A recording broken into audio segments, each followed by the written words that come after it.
All right, today I'm freezing my ass off in like minus 10-degree weather with one of my very favorite realtors over here, Laura Krukowski. She's actually a TikTok content creator too. You guys should check her out. But anyway, she hired me to do an inspection today. We're out here and everything was going real nice until I got over here to the big house, and let me show you what's going on here.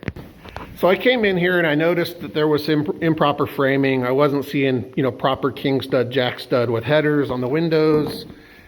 Came over here, I saw headers, but they weren't actually properly framed in. Basically king stud with a header, but no jack stud.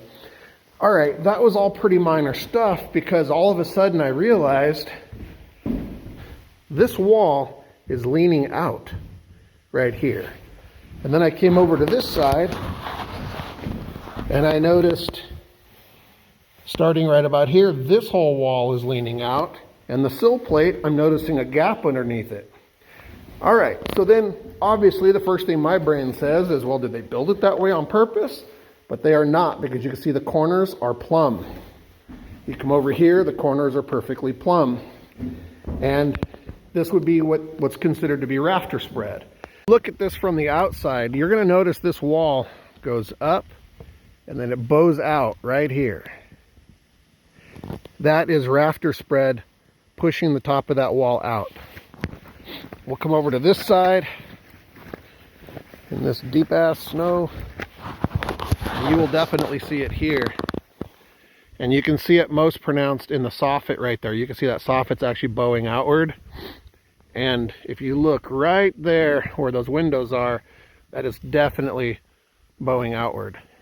So basically you've got weight, snow load, whatever happening up here, and all that weight pushing down on that ridge and on this roof is pushing these walls out.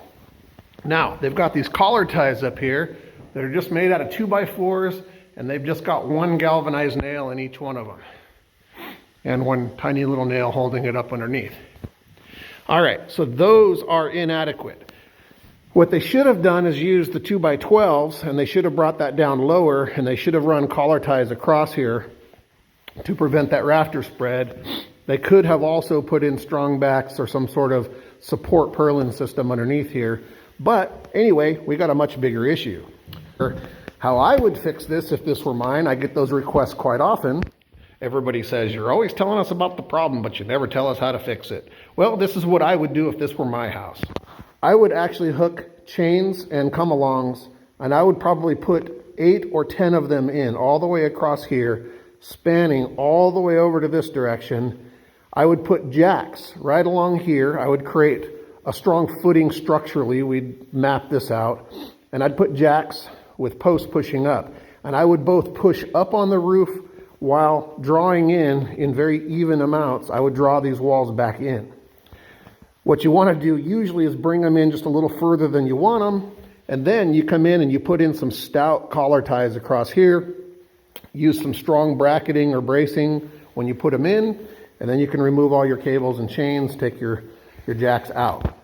Now, I already know there's going to be 100 contractors that are going to come in and say, that ain't how we would do it, and we would do it all different and everything else, and obviously you want to get a structural engineer involved, but this is actually very fixable, and to be honest, it wouldn't take very long to do this. I could probably fix this whole thing in a weekend.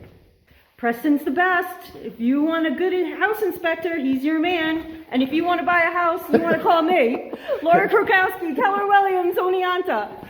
She's great, by the way. She's one of my favorite people. I love her so much. If you guys are looking for a great realtor, a good ethical realtor who recommends good, thorough inspectors like me, there you go. There's a proof in the pudding that not all realtors are bad. There's a lot of really good ones out here. Call me. I'll tell you exactly who to call. Anyway, I'm going to go thaw out my fingers, because that is a big bunch of nope.